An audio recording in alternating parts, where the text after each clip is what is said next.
From KAMR Local 4 News, your local election headquarters, this is Politics Today with Jackie Kingston.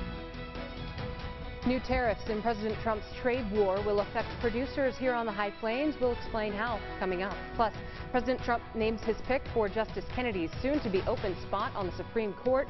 What the senior senator from Texas has to say about his pick. Hello! Hi to both of you who are not tuned into the World Cup finals this morning, featuring France. Allez les Bleus. Thanks for being here this Sunday. I took a couple of weeks off. I hope some of you got some time off this summer as well because, again, politics never does. Lots to talk about today. We'll start with tariffs. The Trump administration is getting ready for another round of tariffs against Chinese goods worth $200 billion.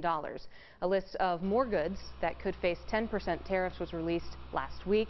It includes things like seafood, fruit and vegetables, and baseball gloves. The move comes after the U.S. imposed tariffs on Chinese goods worth $34 billion last Friday. China immediately responded with its own tariffs on U.S. goods, totaling the same amount. Senior Senator Finance Committee Chairman, Orrin Hatch, on Tuesday criticized Trump's plan for more tariffs, calling it reckless and not a targeted approach. Continued retaliatory tariffs by the Chinese will negatively impact the ag industry here on the High Plains. But before we get into the potential victims and victors of a trade war, we do want to take a moment to explain tariffs. Chinese tariffs on soybeans, cotton, sorghum, beef, pork, and others will place an import tax on those products in China. The result, high prices for Chinese consumers and lower selling prices for ag producers here on the High Plains. So that explains tariffs in a nutshell. KAMR Local 4's Politics Today's Local 4's Kaylee Green has more as she speaks to local producers about their expectations. Agricultural producers on the High Plains could see negative impacts as a result of the United States' trade war with China, in turn affecting our economy. I think it's going to have a very negative effect in our part of the country. First of all, we're gripped in a drought, and we're going to have lower production.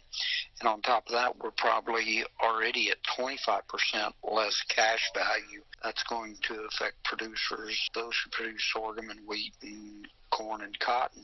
Beef producers will also be affected. It's a real big missed opportunity in China due to the fact that it's a developing country. The middle class there is really growing and has money to spend. They would like to have more U.S. beef. And it's expected to grow by the year 2020 to over $400 million worth of exports of U.S. beef. But with the tariffs, that is probably stalled out at this point with a 25% tariff. But some are still positive our economy can handle the effects of the trade war. Well, the ag industry is a function of how strong the overall economy is. I see a very, very strong economy, and I see interest rates rising, which combats inflation. So I'm not as worried about inflation in the short term as I would be if the Fed weren't already raising rates. Artho says he believes the trade war will be eye-opening for Americans as our economic status is threatened, but it could potentially lead us to resolve our trade issues in the global market. Economic growth under President Trump has been steady. New numbers released last Friday show the U.S. economy added more than 200,000 jobs in the month of June. President Trump landed in the UK Thursday morning, leaving a rocky NATO summit in Brussels where he blasted allies and claimed a victory other leaders seemed to dispute. Karen Caifa has a reaction from Washington and the world and a look at what's next for the president's international agenda. After a contentious, testy turn at the NATO summit, President Trump left Brussels with a more positive tone.